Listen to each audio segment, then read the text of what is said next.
realizing that current systems we operate in various ways. It can be political systems, it can be systems how we interact in our society, but also capitalism in a way are not really capturing all the things that are important for us as a society. So I think we see it on many different ends or spectrums that we're currently failing to capture all things that are necessary. For example, also protecting our climate or being able to get all people on board if our wealth as a society rises.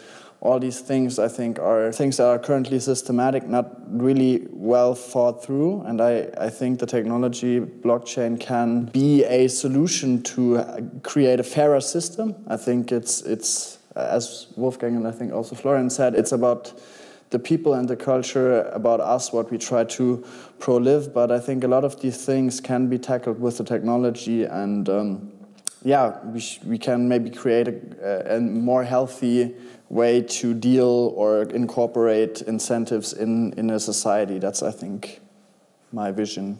Yeah, maybe adding to that, I think there's one second order effect of crypto that is, for me, hugely interesting and kind of a black swan for the world, which is, I think, that right now a lot of wealth and power is concentrated around old white men.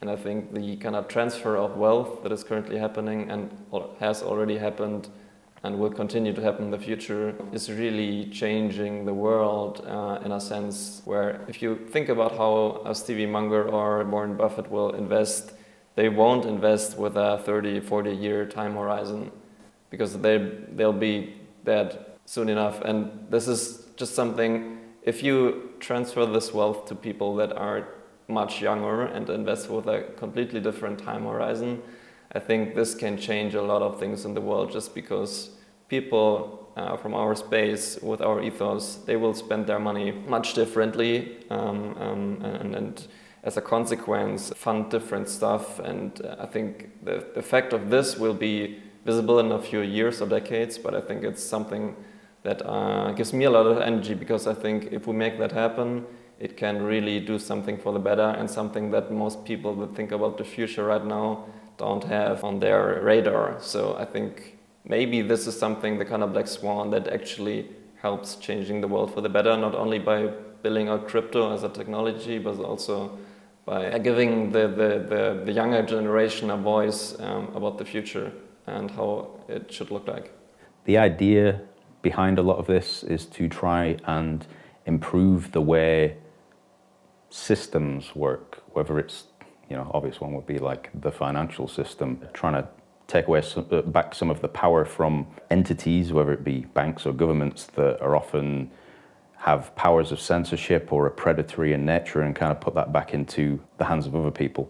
And I think for our generation that's especially important because a lot of the value of society, systems, businesses, finances, it's tied up in these old legacy systems that are not only not ideal, but the game's kind of rigged against us. So I see Web3 as an opportunity for our generation and maybe the ones after, not only to do things better, but to maybe move some of that existing value into the better systems so that we're not, left holding the short straw.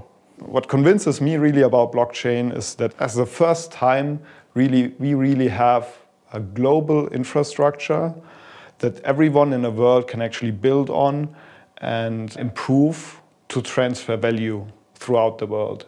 And it's something that is truly inclusive, but we actually have to, over time, build something that also can impact the real world. And that's, I think, a stage that we're still at. The whole space is still building a lot of infrastructure.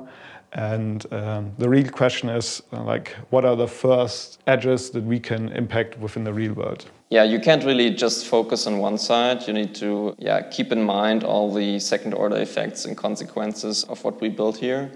So I think that fascinates me the most. I think that it's a truly holistic technology in the sense that it has many touch points with different parts of our society, given the fact that in the future, more than now, we might live digital lives. We do already, but this will only going to increase.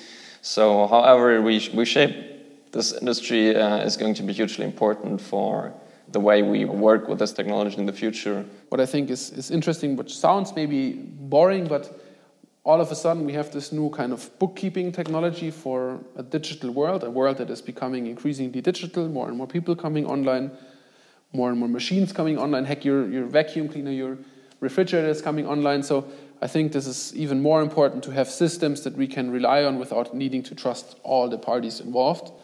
And this is just super fascinating. I just love that it gives you ownership and that it brings back power to the people, kind of. I like that you can erase a little bit the need of trusting individuals or trusting a middleman. And that is applicable to so many things. And I think what really gets me going is that, for example, in developing countries, you just have so much opportunities to actually use that. But also in all the other countries. And just really, the dream would be to give back empowerment to the people. If he's really improving well and moving that to blockchain, within the blockchain space, it's possible that a team of 1 or 2 persons just build a blockchain or build a application on top of a blockchain that is transferring billions in dollars of value already today. And if you spin that thought forward, if we can truly get blockchain to the scale where we believe it is going, it is possible for a small group of dedicated people to actually build the backbone of something the whole world will be using. And I think this is just the most crazy and asymmetric thing that you can see in the history.